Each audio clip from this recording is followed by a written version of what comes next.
Do you know someone that has been infected with COVID-19? Do you know a child who has been infected with COVID-19 because Joe Biden and Donald Trump forced them to go to school during a pandemic?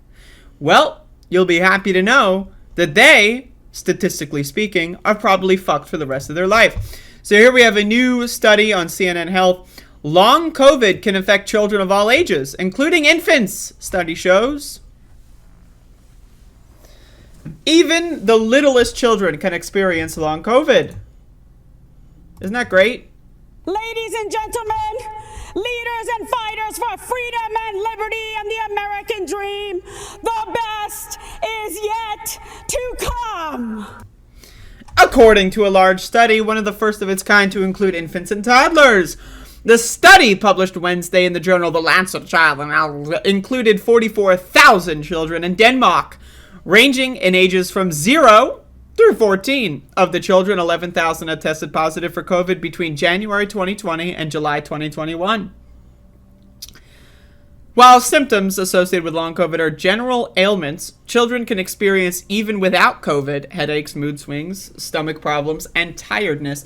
The children in the study, who had previously tested positive for COVID were more likely to experience at least one symptom for 2 months or more than the children who never tested positive for COVID. The study also revealed that a third of children who had tested positive for COVID experienced at least one long-term symptom that was not present before testing positive. The most common symptoms varied by age. For children up through 3, it was mood swings, rashes, and stomach aches. For children 4 to 11, also experienced memory and concentration problems. 12 to 14-year-olds, it was memory and concentration issues, mood swings, and fatigue.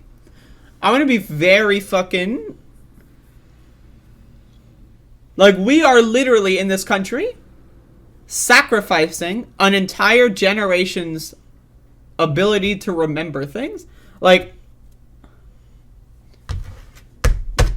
I am so happy I was born when I was, and I am able to work from home. For me, my memory, I value my memory, motherfucker. Like, I don't know what to tell you. I want to remember things. I like the ability to remember things. I think it's useful. I think it has benefits. It has a lot of pros, a little cons. Trauma, for example. Don't want to remember that. But we're fucking with our kids' memories. And then we're going to send them to school.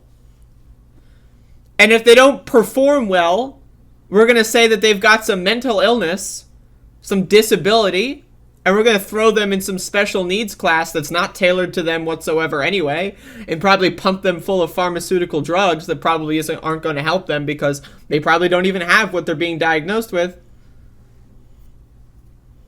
All for what? So that mommy and daddy can go to work like good little zombies for American capitalism?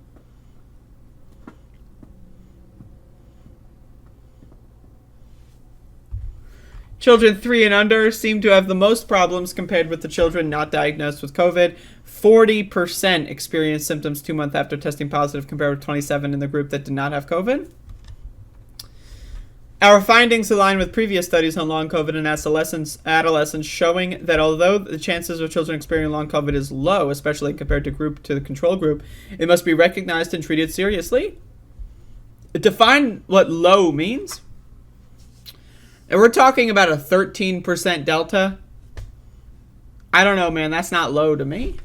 Like, that's a lot of kids. Like, if we're talking about one of the largest generations that we've seen, population growth, there's more and more kids, right? That's a lot of people. That's a lot of people that are potentially going to be affected by this. And again, we also don't know at all. We've only been studying COVID since the pandemic started. We don't know. What if there's long COVID and then 6 years later, there's some studies that say COVID can live in your organs for years after you stop showing symptoms of it. So what if it's like, oh, 6 years later, COVID was hanging out in your liver, and boom, you're dead? I don't know. I'm just saying. I'm throwing this out there. This country has failed. This country is a failure. It is a flop. It's bad news. This country is bad news. Now, again, this is an international study. Internationally, we have failed as well. As a species, as human beings, we have failed to protect each other and ourselves. But America, being as exceptional as it is one of the worst examples of this. America didn't even try. We didn't try at all. And now we have people that claim to be anti-establishment promoting corporate talking points like, oh, COVID's no big deal, go back to work. Don't even get me started on those fucking morons.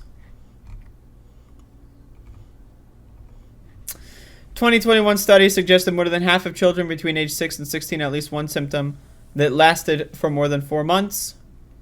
In adults, some research puts the number around 30% of cases. There is no specific test for long COVID.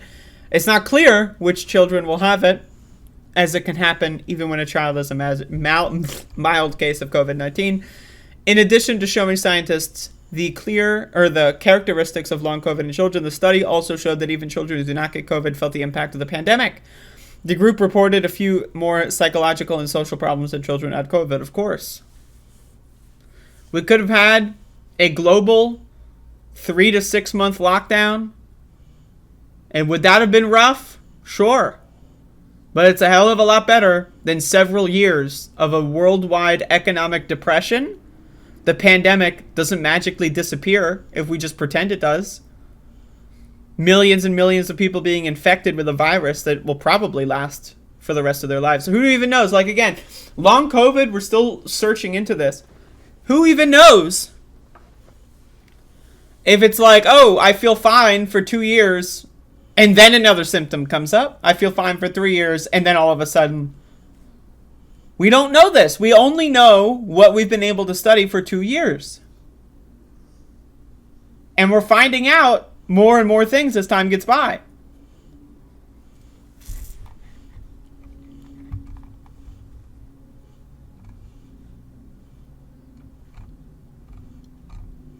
You can read the rest of this if you want.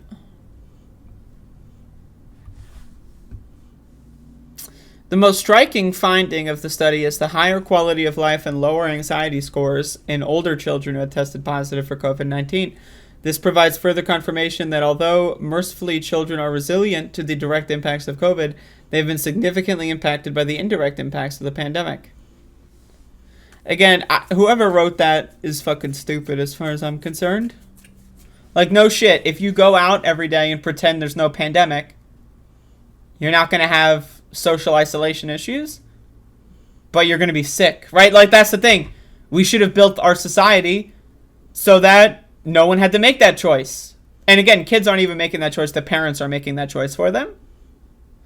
But again, the choice of, I don't know, being socially isolated versus getting your fucking body wrecked by a virus. I personally would prefer social isolation.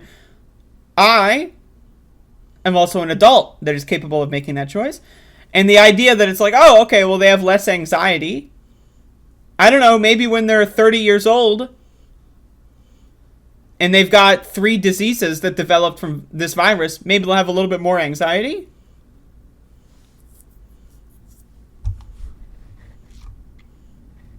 Anyway, more studies come out every couple weeks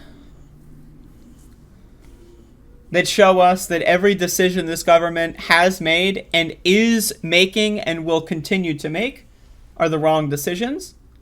We can't go back in time and do this magical fantasy world where we all lock down for 3 to 6 months and actually take this shit seriously. But we could right now. We could at least try. We could give all Americans free masks and mandate mask wearing. Once again, the CDC is covering up actual transmission data. So, They've chosen their path, and the sunken cost fallacy tells us that there's no expectation or reason to expect that the Biden administration will do the only thing he campaigned on, and that was getting COVID under control in this country. That was the one thing he promised us when he ran for president. And he lied. He lied, just like Donald Trump lied. They both lied us into a plague that is going to affect all of our children. Great job.